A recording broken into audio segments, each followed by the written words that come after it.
Zuko stood up. Zhao was on the ground. He was down. There was no point in continuing their fight, but Zuko wanted to anyway. Zhao looked at him, trying his best to remain stoic.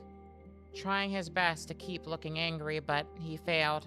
Zuko could see the fear behind his eyes. He could practically feel it. And Zuko smiled. That terror was exactly what Zhao deserved. And the last time he let his guard down, the last time he refused to finish a fight, he could feel his scar itching at his face. He did promise to give Zhao one to match. He might as well follow through with it. With a single raised hand, Zuko's fist ignited, ready to bring it down on Zhao. That's when something happened. Are you sure you're Fire Nation? You don't really seem like it. You barely tried to hurt me. Zuko paused mid-swing. I think most of you guys would have tortured me, but we're just having a conversation. I don't know, you seem like a pretty decent guy. Korra's voice rang in his ears. Zhao looked up at Zuko, and Zuko tried to force the anger to surge through his body again. Zhao should have made him angry, bitter, frustrated, and he did. He really did, but you just don't seem like that kind of person. Zuko screamed in frustration, throwing the fireball to a nearby wall and watching it explode. Uncle, we're leaving, Zuko said, turning to his uncle who did indeed rush by his side. Zhao stayed on the ground, breathing heavily. Soldiers on every side parted for Zuko as he walked back to his ship. Those conversations, why were they still in his head? Why did they refuse to go away? He was just trying to find information in those moments. Those conversations didn't mean anything to him. So why couldn't he get rid of them? Zuko turned to his uncle. We've wasted enough time here. We need to get back. By now I'm sure the avatars have disappeared. And unfortunately, knowing at least one of them, she's not going to be the kind of person to stay in one place for very long. She's a genius, a master of evasive maneuvering. Aang, we've been here for over an hour, Korra groaned, looking around the beach that melted into the forest behind them. Do I need to remind you that we're being chased by, like, the king of firebenders? She looked to the others. Aang right now was in the middle of getting changed into some kind of swimming suit. Sokka was sitting down, leaning against a tree with his eyes closed, and Katara was next to him, sewing for him. You are all way too relaxed right now. Of course we are. We just got through an incredibly terrifying experience less than a week ago. Which totally wasn't your fault, by the way, Sokka replied, putting his feet up. Korra narrowed her eyes at him. Even if we took a bit of a detour, Aang's right, we could use a break. Plus, it's not like we can go anywhere with my pants all torn up. Korra's eye twitched as she moved beside Katara. Why are you doing this? You guys are the same age. Shouldn't he know how to sew already? Wouldn't it be a better use of your time to, I don't know, help me teach Aang waterbending? Korra wasn't exactly a master of waterbending by any means, but neither was Katara. They both at the very least knew more about waterbending than Aang did, so getting him on their level would at least be something. Hey, it's not my fault, it's Sokka. Useful skills aren't his thing. Okay, no, not my fault either. It's just that girls are better at this kind of stuff. You know, like guys are better at hunting and warrior stuff. The second those words left his mouth, he immediately regretted them.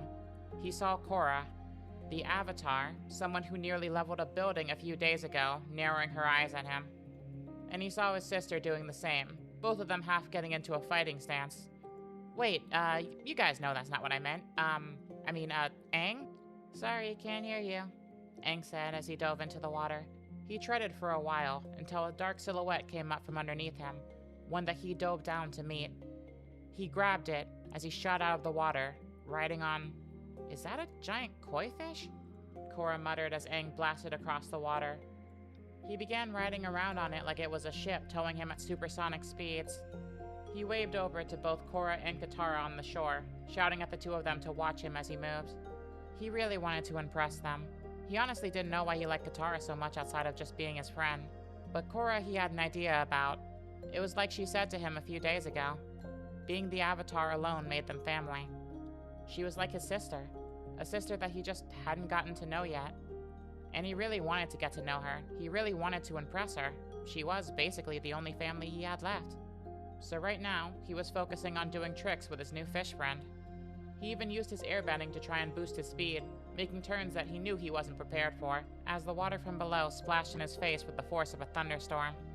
He's gonna fall off, isn't he? Korra sighed. She knew she was going to have to be the one to get him if he did. She was half getting ready to do so when she saw something falling from above her. She looked up, barely jumping out of the way of a person landing before her. A person dressed like... Oh, crap.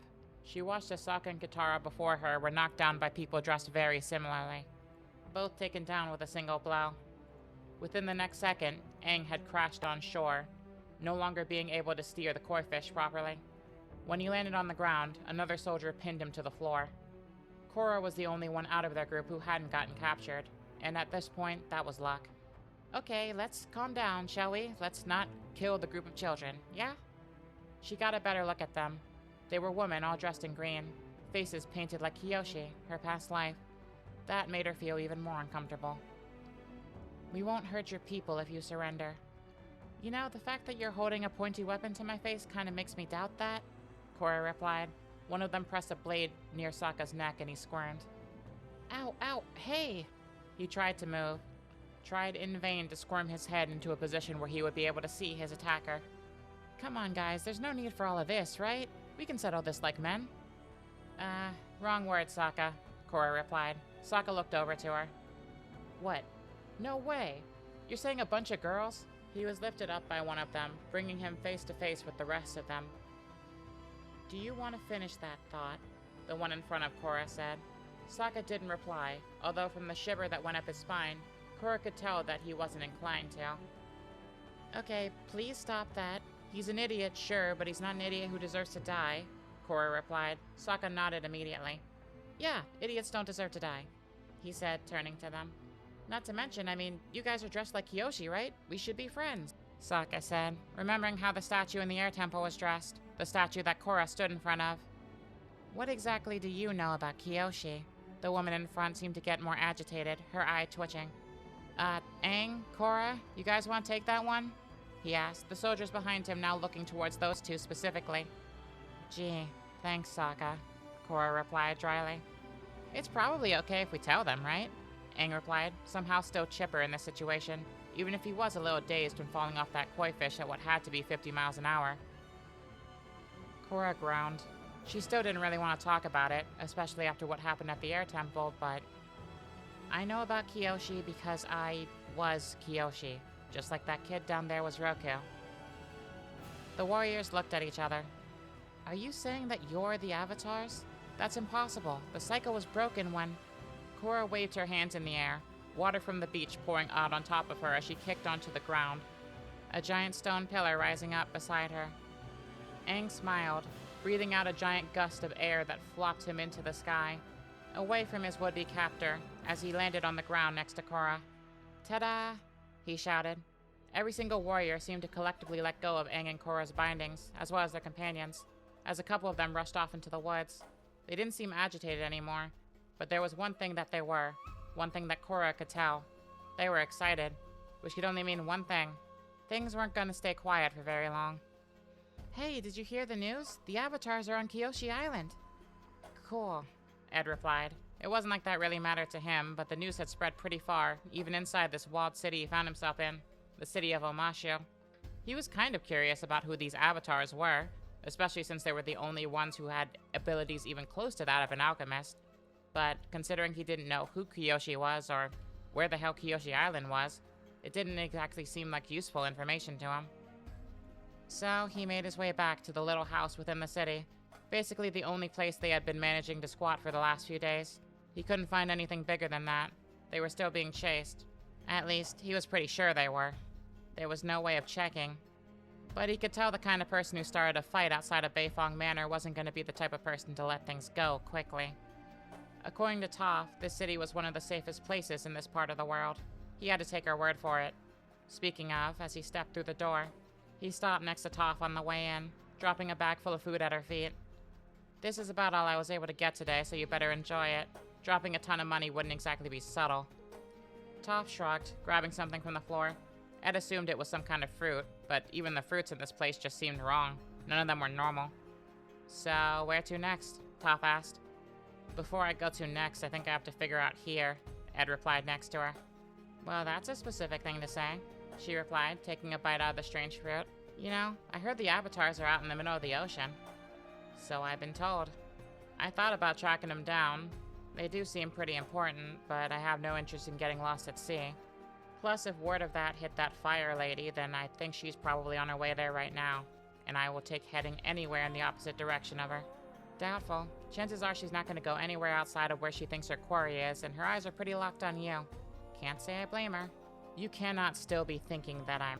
I know, you're not the Avatar, it's alchemy, Toph said, rolling her eyes. She knew it was true. She believed him. She'd be able to tell if he was lying.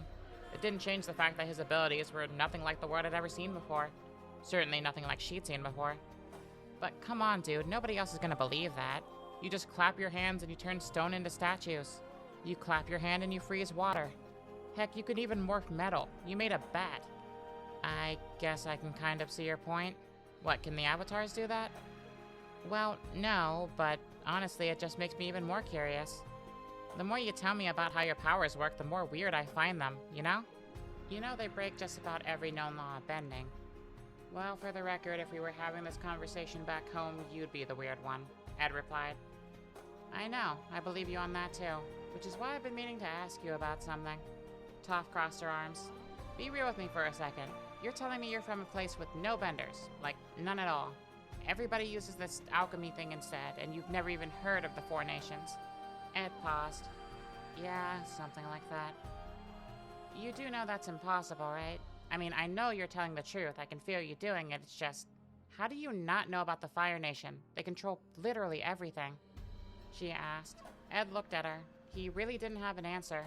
He was trying to figure out that one himself, but he did have a theory. It was one he was pondering for a while, but saying it out loud would make it feel real. Much more real than it felt in his head. Not to mention, he was pretty sure it would make him sound insane.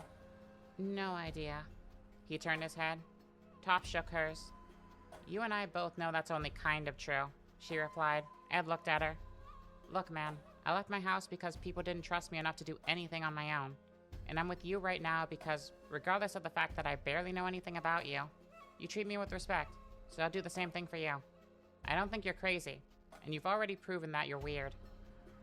I know that your alchemy stuff isn't bending. It doesn't feel the same.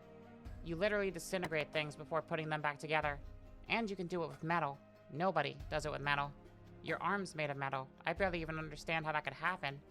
I don't think you can get much crazier on me. I don't think I'm just from another country, Ed replied, looking away from the girl, knowing full well that eye contact didn't matter with her. I don't even think I'm from the same Earth. I'm sorry, you don't think you're from the same Earth? As far as I know, there's only one of those. Believe me, same here. But where I come from, Amestris is the most powerful nation on Earth. Everybody knows about alchemy. Nobody's even heard of bending, let alone the Avatar. The kind of things that people say about the Fire Nation are probably the kind of things people would say about Amestris. Probably worse, actually. Honestly, I think Amestris would have conquered the Fire Nation by now, Ed said, scratching his cheek in thought. So, this place is even worse than the Fire Nation? If you are right and you do come from another world or whatever, why would you want to go back to a place like that? Why wouldn't you just stay here? Could be a fresh start, Toph shrugged. If I'm being honest, I don't miss the country itself. It's been getting under my skin lately. I just really want to get back to the people that I left there. All of this, me coming here, it happened at probably the worst possible time. And they can probably take care of themselves, but they could be in real trouble. Trust me. The last thing I want is to leave them hanging. Besides, I don't get fresh starts, Ed replied. Toph tilted her head, pausing for a moment, thoughts going through her mind of how this could even be possible. She honestly felt a little ridiculous for even considering that this might be true. But considering everything that happened to them, how much Ed defied what she knew about the world. Did something happen then? How did you even end up here? There's this thing that happened a long time ago. I broke one of the rules of alchemy. The first rule, actually. Toph could sense from his voice that he had no intention of elaborating further, at least not on that point. When I broke that rule, I found myself in a really weird place. It's pretty much impossible to explain, but there's something that lives there, in a space between worlds. The first time I met it, it called itself Truth. And for multiple reasons, I never wanted to meet it again.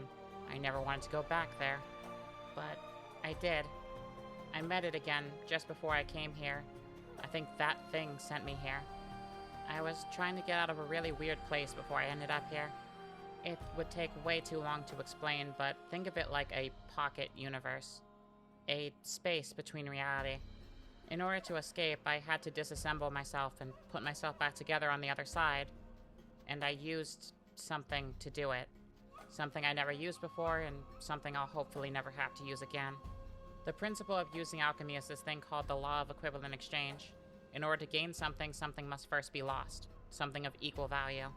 The thing I used was kind of like a infinite source of energy. And according to that thing, I used it wrong. It said it was balancing the universal checkbook, and that was the last thing I heard before I washed up here. Okay, let's put aside the fact that you can apparently teleport. I can't. Not again. Not without using the thing I used to do it the first time. So, what is this thing anyway? Infinite energy? How is that even? When Toph asked, she could tell from Ed's silence that he didn't want to elaborate. Whatever this thing was, it apparently made him uncomfortable. Very uncomfortable. Okay, fine. So this truth guy put you back together on the wrong side of this portal gate thing that you made? Am I getting that right? That's my working theory. Look, you don't have to believe me.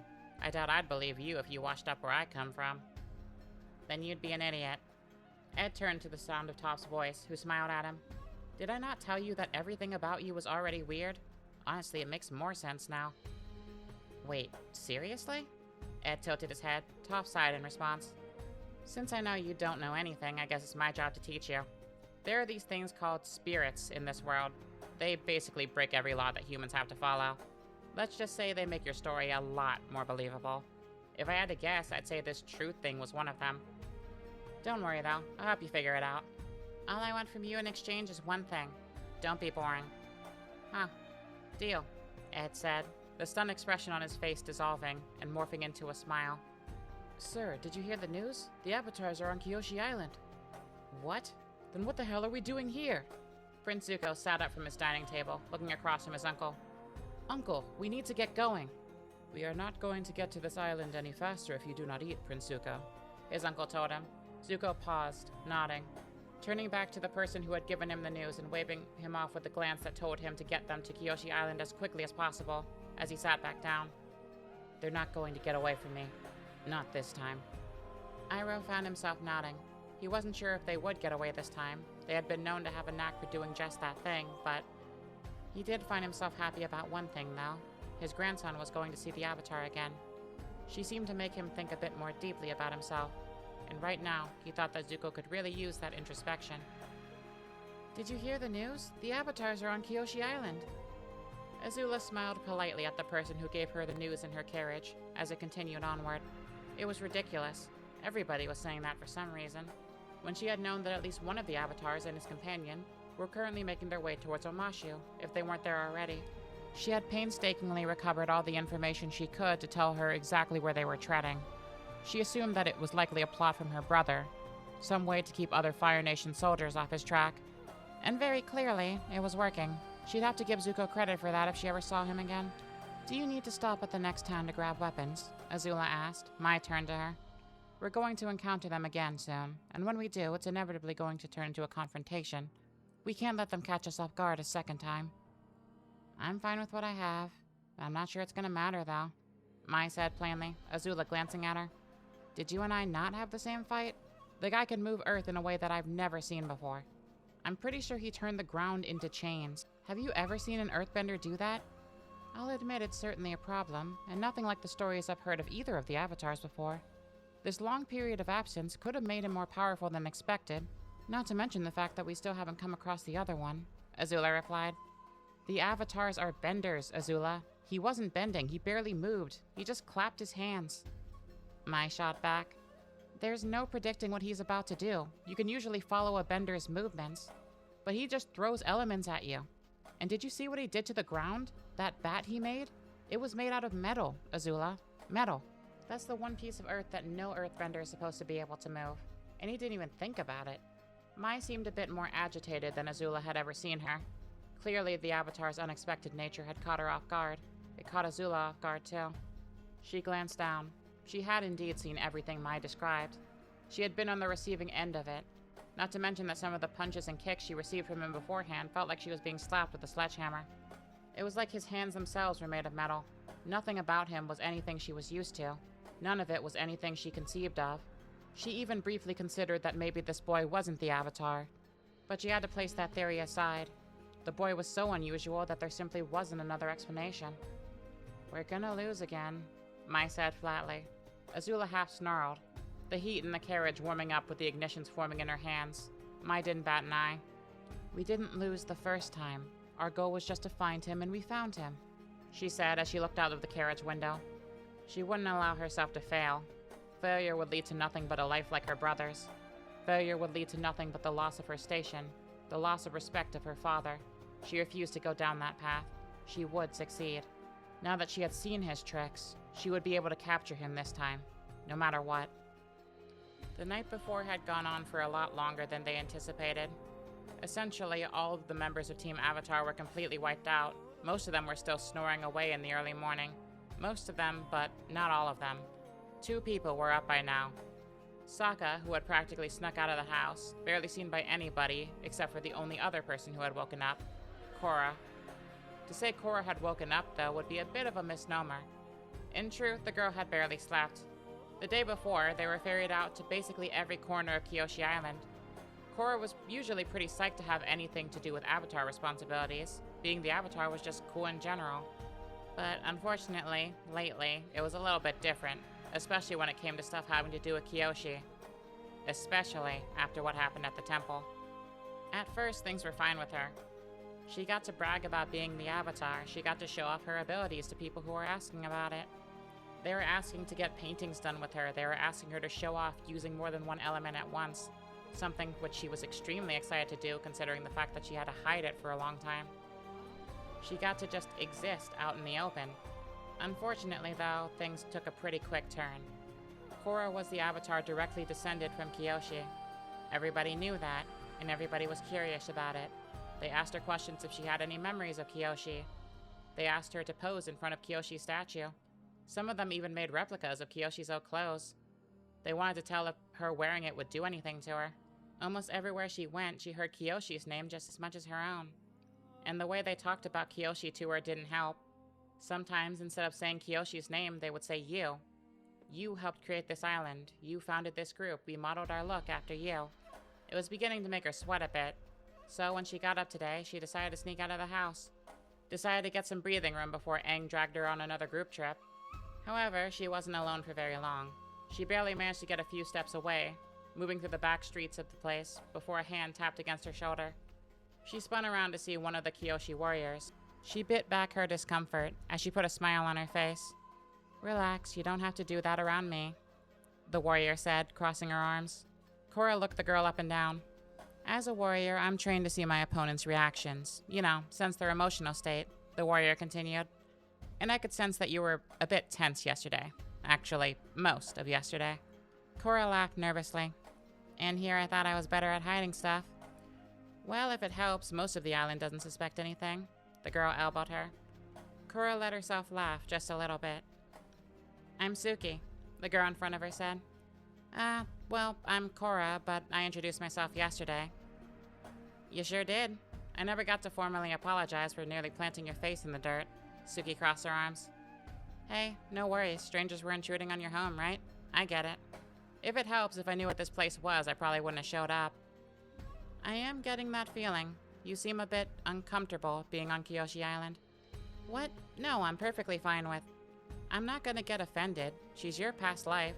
If anything, you have more of a right to talk about her than any of us," Suki said. Korra felt herself relax a little. "So, talk."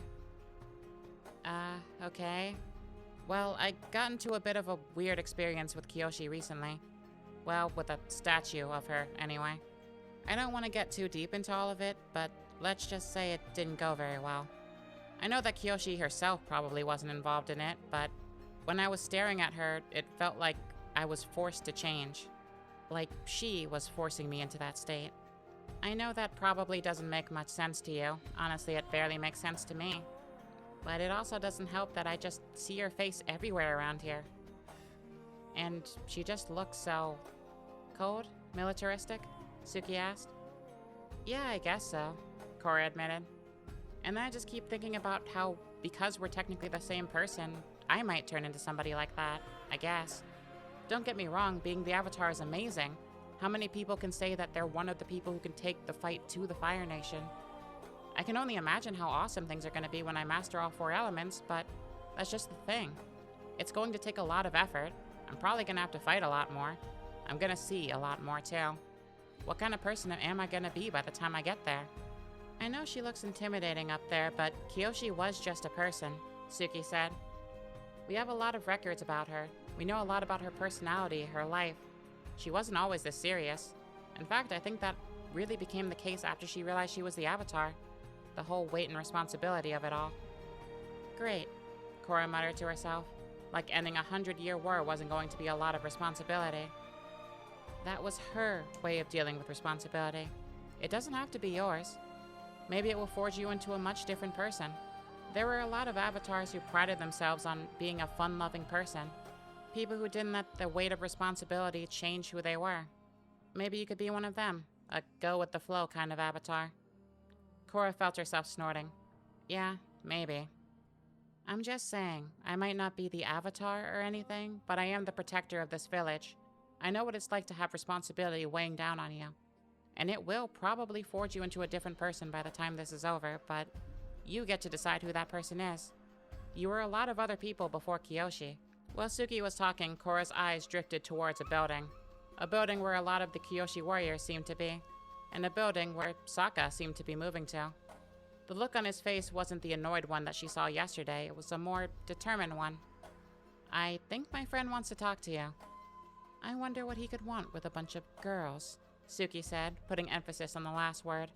Korra rolled her eyes, remembering the events of yesterday. Like I said, he's an idiot, but he's not a bad guy. And he looks a bit more serious than before, so try to hear him out, okay? Korra asked. Of course. Who am I to refuse a request from the Avatar? Suki replied, a small smile on her face. Quick word of advice. If you want to avoid the fans, then I recommend just waiting. From the way your fellow Avatar was acting yesterday, I think he'll take most of their attention for you. Korra had to admit that Suki had a point. Aang was definitely loving the attention that this place brought him. In comparison to her, he was usually a lot less enthused about the whole Avatar thing. But this place, having people fawn over him, asking him to sign things, he was having the time of his life, even if he was acting like a little bit of an idiot because of it. He jumped at basically any chance to get more in the spotlight here. She even overheard Katara trying to tell him to not let this place get to his head. Korra did feel a little bad about leaving the responsibility of making sure Aang kept a level head to Katara, but she didn't really feel like she had a choice. That kinda made her feel bad too, which was weird. She was maybe a year older than Aang, outside of the time he spent as an ice cube, and she still felt like she had to be the big sister. I appreciate the advice, Korra smiled, shaking Suki's hand as she departed into the building before her. It had been a day in paradise for Aang. Everyone was doting on him. He had crowds of people hanging around him every second. He even got his portrait painted. Everything he could think of. It was one of the only times he had ever felt excited about being the Avatar. None of the heaviness, none of the responsibility, just fun. And when he woke up, he was ready to go at it again. So, the next morning, he rose to his feet the second he woke up, shooting out of bed like a rocket.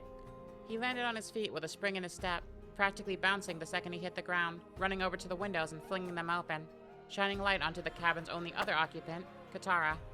Aang? Katara mumbled into the air, sitting up as the crust from her sleep sticking to the corner of her eyes fell off. What time is it? Time to go out and face the day, he boomed, spinning around in the air, his bending giving him the appearance of weightlessness. As he was moving higher in the air, his eyes glanced around his surroundings. Oh, I guess Korra already left. She must be getting a head start on me. That's not fair. He was already moving towards the door. I better not get left behind. I don't know if getting left behind is the issue, Aang, Katara said. The boy in front of her was still barely paying any attention. Do you remember me asking you to not let this place get to your head? Sure, yeah, Aang said, as he flowed through the room putting his clothes on quicker than he ever had before. He glanced over to Katara, who seemed to give him a rather pointed look. What? I'm not letting this place get to my head. He scratched the back of his head. This is just the first place that's really welcomed me for being the Avatar. They're all so excited, don't you think that's awesome? You should really get more into the spirit of things. Aang, just promise me that you're at least gonna try to keep yourself in check. At least a little better than you've been doing? Katara asked. All she got was a half-checked-out nod from the boy as he disappeared out from the window to the adoring crowds below. Korra ducked behind yet another building as crowds of people pushed past her.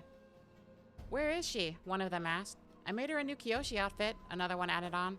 And I was going to ask her to sign a replica of my fans. Hey, Avatar Aang just made his way down. Maybe Avatar Korra is with him, another one shouted after that. It didn't take long for the rest of them to scatter, and Korra breathed out a sigh of relief. Well, I hope you're having fun, Aang, she muttered to herself. Since talking to Suki, things hadn't gotten much easier. She was still seeing Kyoshi's face everywhere she went. But on the plus side, she did get to look in on Sokka's training, and seeing Kyoshi's face that time was actually a bit amusing to her. Suki kept her promise, listening to Sokka, and agreed to take him under her wing. She was glad that the boy seemed to be learning his lesson. Though Sokka was very wrong if he didn't think that Korra wasn't going to tease him. At least a little bit. He had it coming. But that would come when she saw him later. For now, she just wanted to take a walk. A walk where she wouldn't be surrounded by people. And she did start walking, but as she did, something else came into view for her.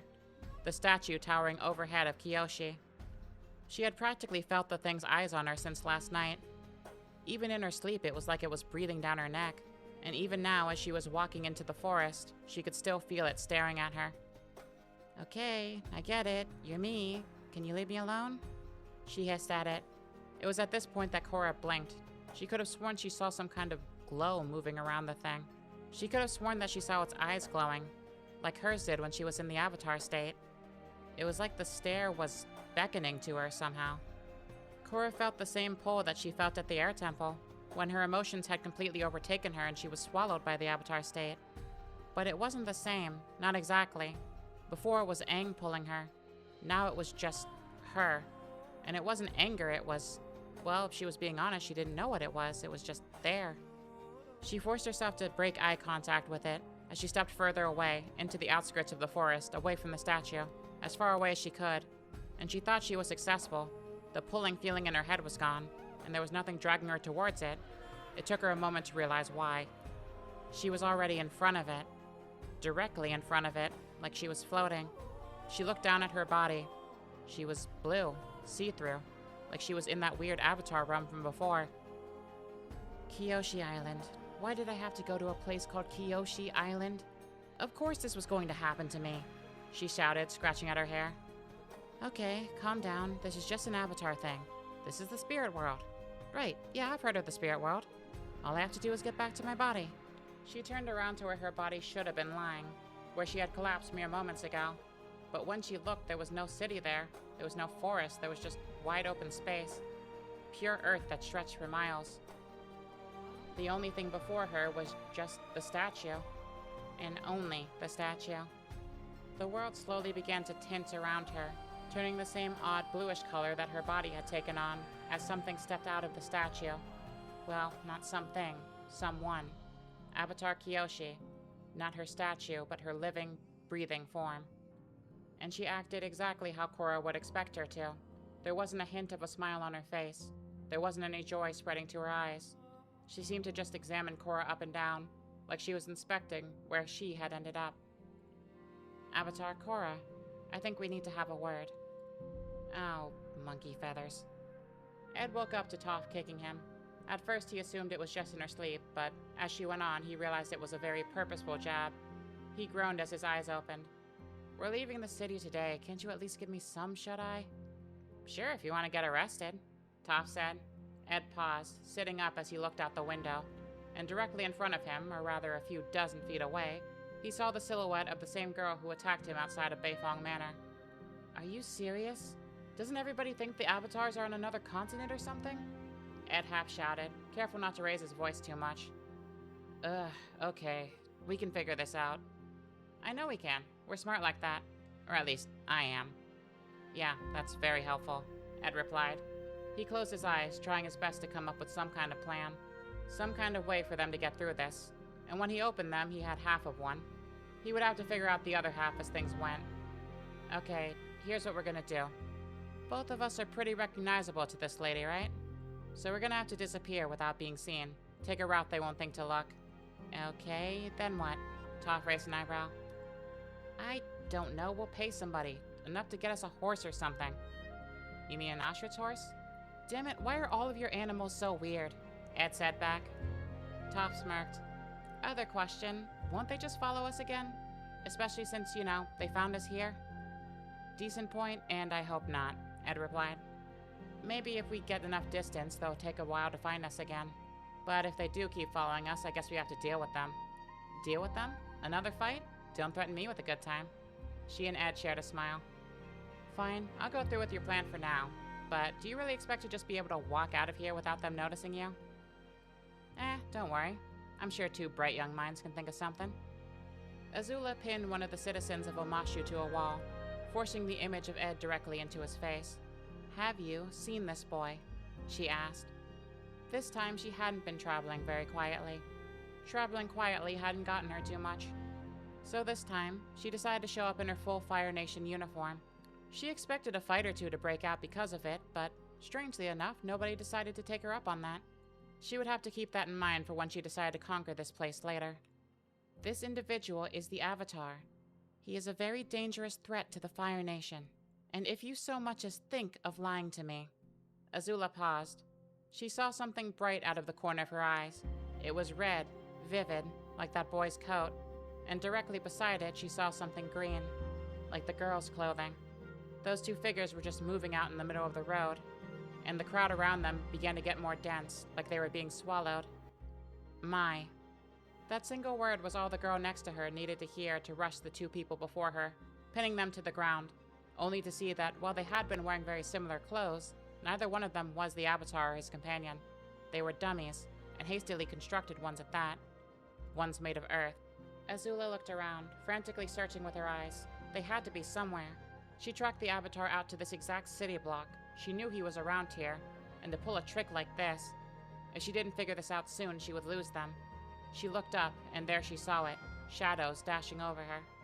Thinking quickly, she used her flames to propel herself onto the roof, completely destroying the cabbage cart that the citizen had owned beside her.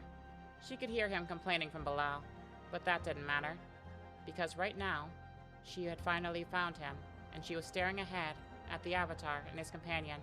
Both of them were using rocks to propel themselves to the next roofs over. That's awesome! I didn't know you could make clothes with alchemy. Does an alchemist have to pay for anything ever? Toph shouted at the boy next to her. Alchemy definitely has its perks, but there are a few things you can't make. Trust me. Like what, though? I'll tell you what. If we make it through today, I'll tell you later. Oh, I am so holding you to that. Azula watched as they gained more distance. The girl was using her traditional earthbending to propel herself forward, whereas the Avatar was using his strange clapping method. And it looks like I found you, she shouted, dashing after them. Ed looked back. Thankfully, it looked like his little trick had bought them some leeway. Plus, added bonus, the crazy lady's companion was still stuck on the ground. That meant he only had to deal with one of them. It might be better if we split up. She's after me, so you break right, Ed said. Toph shook her head. Are you sure about that, Full Metal? If she's after you, you might want some backup. Honestly, yeah, I kind of do. But what I want more is a quick way out of this situation, Ed replied. See if you can find a quick way out of the city. Flag me down if you do, okay? For the record, I still think we should just hit her. We can definitely take her. Normally, yeah, I'd be on your side. But if we do fight her, it's not exactly going to be a quiet thing. If we wreck half the city fighting her, it's only going to increase the number of people after us. And then I'm never going to get a moment's rest again. Especially if people keep confusing me with the Avatar. Alright, fine, but you better be sure about this, Toph said, launching herself out of Ed's sight. Ed, meanwhile, continued down the city path, almost reaching the city wall, before a stray fire blast crumbled the ground beneath him as he fell to the floor. It looks like I've caught you now, he heard through the newly formed dust cloud. First of all, lady, Ed busted out of the dust cloud.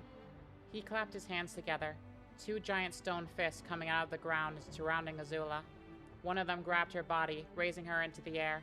Azula raged, fire coming out of every limb of her body, but it didn't seem to be doing much. You don't have anything.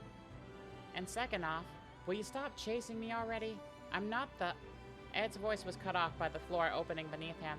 He slid down a giant earth slide that he had a feeling hadn't been there for very long, as he tumbled onto the ground of what appeared to be a forest. Ow. So is this way quick enough, or would you have preferred me to get you faster? Toph said, her head hanging over him with a smile. Ed could hear the sound of Azula from above. She was rapidly breaking out of the restraints he had put her in. The sound of rock crumpling could very easily be heard from here. You know what? I think it does. As long as we keep moving, very, very quickly. Aang sighed. He had been so excited with people following around everywhere he went. They all seemed so interested in everything he had to say, at least at first. But without Korra, he only had a tenuous connection to Kyoshi. And once he started trying to do the things he found fun, like riding in the ocean, they just lost interest. He wasn't doing cool avatar things anymore, he was just being himself. And apparently not many people were interested in that. He saw Katara on the surface, crossing her arms and smiling at him. I admit I might have let this get to my head too much, he said, thinking back on it. He hadn't seen Korra all day. She was probably the opposite of him. She seemed nervous about all the attention earlier, or at the very least she didn't like it. He should have been paying more attention to that. He'd been a bad friend. I guess just after everybody was always shooting at us the second we showed our faces, I was excited for somebody to be happy that we were here. Kinda feel like an idiot now, though. Then get out of the water, you idiot, Katara smiled at him. A smile that told him that she forgave him, even when he didn't really feel like he deserved to be forgiven right now. But he was still happy. He began swimming to shore, to Katara, when he stopped. He looked over the horizon. Something was blocking out the sun. Ash. And when he looked to see the cause of that ash, his worst fears were confirmed. A Fire Nation ship. A very recognizable one at that. Zuko. You dragged me into the spirit world? Seriously? Korra crossed her arms. I was already having a weird enough day without... Oh, so you were having a weird day. My apologies, I forgot that as the Avatar you're entitled to people giving you a heads up when things are about to get weird. Kyoshi replied. Sarcasm? Seriously? I honestly never thought I'd hear that coming from your mouth. Korra said back. To her surprise, Kyoshi seemed to smile a little bit. For some reason, that almost felt off to her. It was like she wasn't supposed to be able to do that, like watching a painting smile. You should be grateful, Avatar Korra. For most other avatars, this process is more difficult. To connect to a previous reincarnation, it usually takes either spiritual mastery of oneself, or the world being in alignment with that incarnation's element. Thankfully for earthbenders like myself, there isn't a celestial event that creates that connection. She pounded her chest in pride. There's no such holiday. The Earth's always beneath your feet. You just need to be in touch with somewhere special. And for me, there's nowhere more special than here. Oh, great. So I wandered into your weird spirit home. Awesome. Korra's eye twitched. That's correct, Kyoshi replied. And it's a good thing you did. I've been watching you. Is that right? Korra asked. Well, that makes sense. Your eyes are my eyes, after all. Well, my eyes see that your earthbending is rough at best, Kyoshi said back. Ouch, Korra replied. Personally, I think I'm a pretty good waterbender for somebody born in the North Pole. You have lived among earthbenders for many years. In fact, I'd say you practically grew up in the Earth Kingdom. Yeah, and I figured a lot out in that time. Might I add, without a teacher. Exactly, without a teacher, Kyoshi said back. In that instance, Kyoshi looked a lot more imposing to Korra than she had already. And that was saying something. The woman had already seemed larger than life. Do you know what it means to be the Avatar, Korra? Oh great, the responsibility lecture. Korra waved her hands. I've seen what the Fire Nation's done to people. I already want to stop them, so you can... How? What? Stop them how? Kyoshi said. Stopping the Fire Nation means war. It means fighting. And while you're certainly no stranger to scuffles with the average soldier, or that prince of yours that you're so determined to fix, he grew up in a family of sociopaths. That doesn't mean he's a bad guy, Korra replied. And are you going to continue to let him roam around the world causing trouble for everyone because he's not a bad guy? Kyoshi asked. What, and you would have just killed him? Korra asked. There was no response, at least for the moment. Wait, would you? That's not what we are discussing right now. It definitely should be. You or me, am I gonna turn into you? Is this what I'm gonna be like when I'm older? Korra asked, taking a step back. Yes, you do seem to be scared of that, Kyoshi said. Well, in that case, there's nothing to be afraid of. We are technically the same person, but you aren't me. Everything I was got wiped away so you could start over. Not according to everyone out there. They already treat me like I'm you. Like I've already done everything that you've done and seen everything that you've seen. It's like your life has already been decided for you. I am quite familiar with the feeling. The Avatar is the same soul, repeated ad infinitum. I'm you, you're me, just as Aang is Roku and vice versa. But you are also nothing like me. When I was younger, I didn't have much interest in becoming the Avatar. If anything, it was just something useful, something that allowed me to move about more freely. But I watched through your eyes the day you found out. You cheered. Korra smiled to herself. Yeah, I guess I did, she said. The scene shifted around her, from Kyoshi Island's terrain to the one of her home back in the North Pole. To her parents, who she had left when she was younger. They worried for her a lot when she was a kid. Well, she guessed she still was, but when she was a younger kid. When she first found out she was the Avatar, she had to force her excitement to eclipse her worry. To eclipse their worry. She was the Avatar, she had to pursue her own destiny. No matter who didn't understand. The image disappeared, bubbling into nothingness. It was replaced by images of a younger Korra in the Earth Kingdom. Images of her watching soldiers earthbend when she had first left the Northern Water Tribe.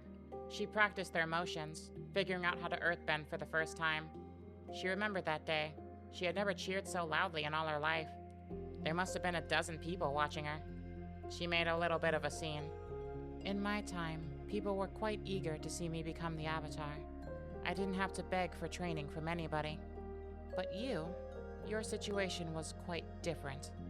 Even though you lived among waterbending masters, your city was much less willing to teach a young woman like yourself, even if you were the Avatar. So you had to learn waterbending mostly on your own. You had to learn earthbending mostly on your own. You somehow even picked up a bit of firebending from watching soldiers around you.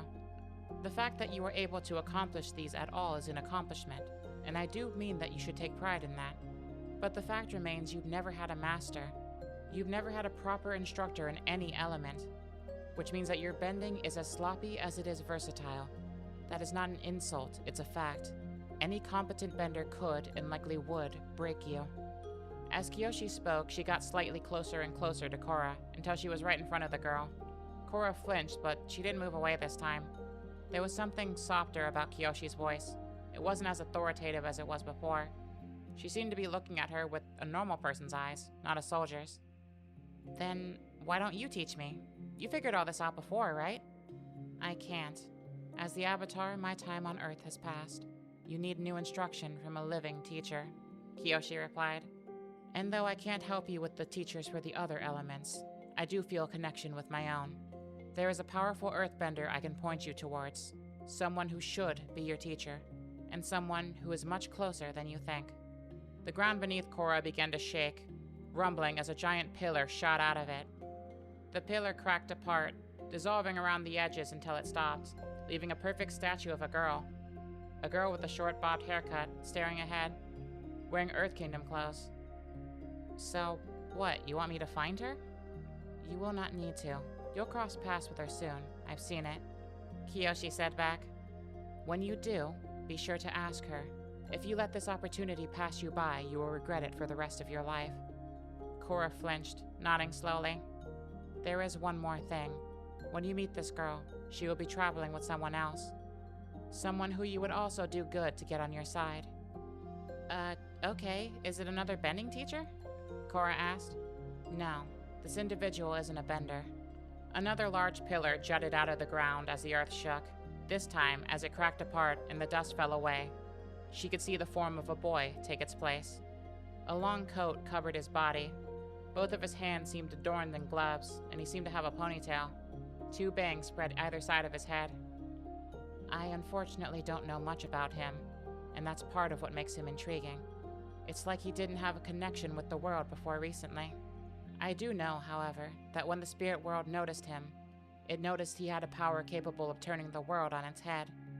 The entire spirit world all but shook as a result of him, though I'm not sure how. But you just said he wasn't a bender, Korra replied. Kyoshi nodded. Correct. He does not hold the power of a bender. No element comes naturally to him. Yet despite that, and I don't say this lightly, he seems to carry a power capable of turning this war around. He carries a knowledge even deeper. Wait, and you're just telling me this now? If what you're saying is true, these people, they could help turn the tide of the... Korra shouted. As she did, she could feel her body rumble, or she supposed the area around her rumbling. Her spirit began to warble as she could see flames beginning to peek through her vision into the spirit realm. Wait, what's... You are needed, Avatar Korra. The images of Kyoshi began to warble and fade. Korra could feel herself being shot towards her body as she shouted, Wait, you don't get to just do that. You dropped a lot of knowledge on me. Who is this kid? Why is he traveling with my earthbending teacher? What's going on? She didn't get an answer to any of her questions. With the last of her words, she found herself face first in the ground, planted in the dirt. Well, if I wasn't sure before, I am now. I hate Kyoshi, Korra muttered, the ground rumbling once more. She pulled herself off the floor and looked around. The entire island was caked in fire, the warm glow of it washing over her face. Zuko, I should have known he'd show up when I was taking a nap, she joked bitterly to herself as she ran forward. Dozens of soldiers were springing into her sight. The Fire Nation was definitely here. She could see Aang on the other side trying to drag their attention towards him. Most of the Fire Nation was focusing on him, fighting him with all they had, but they were also focused on burning down buildings, dozens of them, probably to grab her attention. There was one thing that made her absolutely sure that Zuko was the one responsible for this. None of the civilians appeared to be harmed. And sure enough, there he was. He was the one leading the charge. And to make matters worse, he was fighting Aang, focusing all of his energy on him.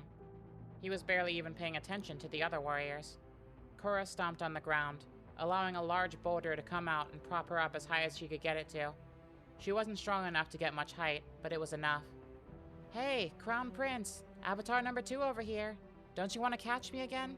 I know me getting out is not sitting right with you. Despite the fact that Zuko was right in front of Aang, he did indeed snap directly to Korra's eyeline. She smiled at him as she looked at Aang. Her stare was doing two things: challenging the Crown Prince of the Fire Nation to chase her, and telling Aang to get the heck away, hopefully find Appa so they could get out of this place. Aang, thankfully, took the hint. He saw Korra's distraction and took a deep breath, unleashing the full fury of his airbending and launching himself a good few dozen feet away from Zuko, leaving Zuko on the ground by himself. With no other option and no other avatars to capture, he did indeed rush at Korra. Ed and Toph didn't manage to run away as far as they would have liked. Eventually, their run turned into a fight, and that fight spiraled out into a burning forest. Azula stood, panting on the other side of Ed and Toph. The only thing that Ed could thank his lucky stars for at the moment was that the knife lady hadn't followed them, or at the very least hadn't gotten the chance to. Lady, you are so annoying, Ed said. At this point, he had used his alchemy to launch a good bit of rubble at her. He had bent the wood from trees into bending around her. He had even drawn metal from the ground to create weapons that he used to try and slash at her. All of his efforts had tired Azula out, but that was just it. Even tired out, the girl was determined to keep moving like she was a machine. I've been called worse, Avatar, Azula replied. Toph snickered as the words hit her ears. Clearly, this little misconception wasn't going away anytime soon. It was gonna drive Ed crazy. Awesome. She was gonna tease the hell out of him for it later. My name is Ed, lady, Ed shouted, narrowing his eyes. I don't tend to ask my prey what their names are, but considering you're important, I may as well introduce myself face to face. I am Princess Azula of the Fire Nation. I look forward to... If we told you that he wasn't the Avatar, would you believe us? Toph asked, cutting Azula off. This time, it was Azula's turn to laugh. She laughed so hard she closed her eyes for a moment. A brutal mistake on her part. Toph looked to Ed, who nodded, and Toph, in response, stomped on the ground, a barrage of dust kicking itself up in the air. Ed clapped his hands, congealing the dust into wall after wall around Azula. She, of course, was able to break through them fairly quickly, but she was so focused on that she didn't see Ed's fist coming. It made contact with her face, and just like Mai described, the feeling was metallic. It was like she had gotten bludgeoned with a hammer. Her head reeled back as she clattered against the ground. She barely had time to even attempt to get up before Ed clapped his hands once more, the ground itself rising up to grab her. It wrapped around Azula. It swallowed everything but her face in an instant, so tightly that she wasn't able to bend. She grunted in frustration, smoke coming out of her mouth like a dragon, but that was all she could do. Ed felt it, and Toph felt it. The fight was over, at least for now. Toph smiled widely, high-fiving the boy next to her. Oh man, I never get to fight this much. Tag teaming with you is awesome. I never had someone who could keep up with me before. Oh please, I can do more than keep up with you, Ed smirked. Oh yeah? And who won our earthbending match again? First of all, you know I can't earthbend. Second of all, you won on a ring out, so I wouldn't be so proud. Ed joked. Toph laughed with him. He felt so light in the moment, until he noticed the Fire Nation girl back on the ground. Oh yeah, how long do you think we have before her friend catches up with us? Ed asked. Good question. I don't know, maybe... Toph put her hand to the ground. 5 minutes? She replied. Ed found his eye twitching. Of course it wouldn't take that long. He wouldn't have time to get away from her, at least not as far away as he'd like. I guess we should put as much distance as we can between her and us, Toph said. Probably. Ed's eye twitch got more pronounced. If he wanted to get any research done on this place and how to get home, he would need to at least stay in one place long enough to find out if anybody knew anything. He couldn't do that if he was hopping from place to place trying to avoid this crazy asshole. So what was he going to do? No matter where he ran, she would probably show up again. He sighed, squatting down next to her. Hey lady, Toph wasn't joking. I'm not the Avatar. I barely know what that is, he said, trying his best to sound convincing. Again, Azula smirked. Really, if that's the case, then I wouldn't mind you telling me exactly what you are. All of your feats easily put you on par with the Avatar, based on what I've seen firsthand. Ed paused. It probably wasn't a good idea to start mouthing off about alchemy. If she was willing to chase him this far for being this Avatar person, what was she gonna do when he told her that he was somebody who had a power she hadn't even conceived of? Seeing his silence as an opportunity to talk further, she did. Let's pretend for half a second that you're telling the truth, which I highly doubt. If you are, there's another power in this world more versatile than bending, and you seem to be the only one who possesses it. Would any rational person let that go? Just move on as if that on its own isn't a major discovery? Azula replied, answering the question that Ed had already been forming in his head. She wasn't entirely sure if she believed Ed. After all, this boy did do things that no other bender seemed to be able to, and no record showed any Avatar performing any similar feat, especially not with wood, of all things. The very notion of somebody this powerful existing who isn't even a bender was ridiculous, but on some level, she had to admit it did make sense. Rest assured that I would be hunting you either way, so I hope that makes you feel better, Azula continued. Though your actions, at the moment at least, could only be explained by you being the Avatar. Though I wouldn't stake my life on it, I would at the very least wager my brother's. The way she said that made Ed flinch. The way her voice came across to him in that moment, it was strange. It sounded more serious than it did as a joke. Made him think that she would legitimately do that, throw her brother under the bus to save her own skin. He didn't know her brother. For all he knew, the poor bastard deserved it, but Ed didn't pride himself on too much. Being the Full Metal Alchemist was impressive and all, certainly, but his alchemy was nothing compared to his pride at just being a brother. Being there for Ao as much as he could, even if right now it was pretty impossible. So, hearing somebody talk about their sibling that way, it was really starting to piss him off. Hey, Full Metal, we might want to get... Hey, Toph, was she telling the truth just now? He asked. Toph cocked her head. That she'd throw her brother under the bus. Was she telling the truth? Ed's voice felt different in his throat this time around. Maybe it was just the fact that he was out here, completely away from home, away from Al for so long that he was maybe getting sensitive about this kind of thing. Maybe he would have reacted the same way otherwise. He honestly wasn't really sure anymore. Yeah, she was, Toph said plainly. In that moment, Ed planted his fist next to Azula's face as he leaned in. For the first time, Azula saw the angry blonde child get serious. I don't know what you are, I barely know who you are, and honestly I don't care. The only thing I know for sure, I feel damn sorry for your brother if he has to put up with you. Azula's eyes widened as she looked at his. Why did he care about that? What possible reason was there for him to... As quickly as Ed got up in her face, he was out of it. He turned and began moving, Toph with him. And with that, Ed ran as fast as his legs could carry him, and as fast as Toph's bending could take them. So I take it now's not the time to sit and chat? Korra said, dodging yet another fire blast from Zuko. She had done a good job of leading him away from the city. During their scuffle, they had gotten farther and farther away from the mainland village, past the forests and even to the beaches, and she hadn't attacked him much the entire time. Dodging Zuko was all she did, but dodging Zuko was taking a toll on her. This guy was a master firebender, a real master.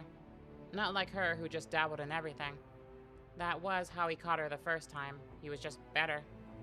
You're not gonna hit me, you know. I'm surrounded by water, and the ground is pretty earth. That's 2 elements. Even if you're better than me at the whole fighting thing, I can overwhelm you with sheer numbers. Oh yeah? How'd that go for you last time? Zuko said through clenched teeth. Ouch. Wait, you seem a lot more aggressive than the last time I saw you, and that's really saying something. Did something happen? She asked. Just like that, it happened again. Zuko got flashbacks to those moments in that cell together. Those moments where she appeared to just see right through him. Even though she was the prisoner, it was like she was interrogating him, pulling his emotions out bit by bit. Stop it. Stop what? I'm not doing anything. Flames began to burst out of Zuko's hands. He shot a fire blast bigger than the last one that would have encompassed at least 2 houses if he had still been in the village. Korra barely managed to use water to block it. The quick shield that she made had evaporated, mere seconds into use. Talking to me like that, like we're just old friends having a chat, asking how I am, telling me what you see in me, who you think I am, who the hell does that? He shouted. With each word, he launched a fire attack. A punch, a kick, a jump, slamming more and more fire into the ground to the point that the sand beneath their feet was starting to turn to glass. Did you just say who does that? Seriously? At least one person in your life should be talking to you like that. That's how friends act, man. And that's definitely how your family should be. Do you not see how what you just said is part of the problem? Shut up, he shouted, panting in the air as a giant explosion of fire surrounded him. It was so all-encompassing that it cut off his sight, forming into almost a vortex of flame. It blocked his vision, which meant that he couldn't see the flying bison overhead, the same one that had carried the other avatar who had reached down, grabbing Korra and pulling her on top of it. He could only see when she was already in the distance, waving at him from the sky. I don't think you're angry with me, man. Just saying, if me talking about your family is really irritating you that much, you might want to point your anger in the other direction. Those were her last words as the bison drifted into the sky, disappearing into the clouds. The last thing Zuko saw of them was the bison turning around, both of the avatars and the waterbender with them, using their abilities to drag water onto shore, putting out the fires as they disappeared into the distance. Zuko wasn't as angry as he wished he was. In fact, his lack of anger was making him more angry.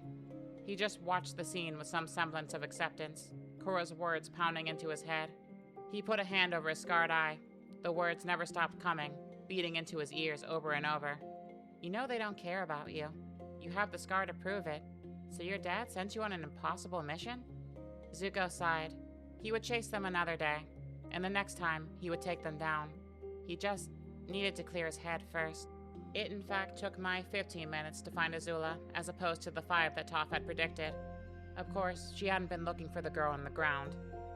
Only her face was exposed when she saw her, the rest of her covered in earth. Mai bent down next to Azula so she could see her face. So, did we win? I don't have time for your sarcasm, Azula replied after a moment of silence. Mai could almost sense a shift in the air. Azula was mean, yeah, but she wasn't her usual kind of mean. She seemed almost thoughtful right now, and Azula was never one to let people know when she was thinking. I told you we were gonna lose, Mai continued. He's way too weird. Weird, Azula replied, Ed's words pushing back through her head. That strange look in his eye when he said that he felt bad for her brother having to put up with her. That's certainly an apt word for what I experienced. So if Ed is weird, I say we get our own weirdo. Is Ty Lee's little circus troupe still in the Earth Kingdom? Azula asked. She turned to see Mai just staring at her. What? Nothing, just... Who's Ed? Mai asked. The Avatar, Azula corrected herself. His name is Ed, as he told me. And you're actually calling him that?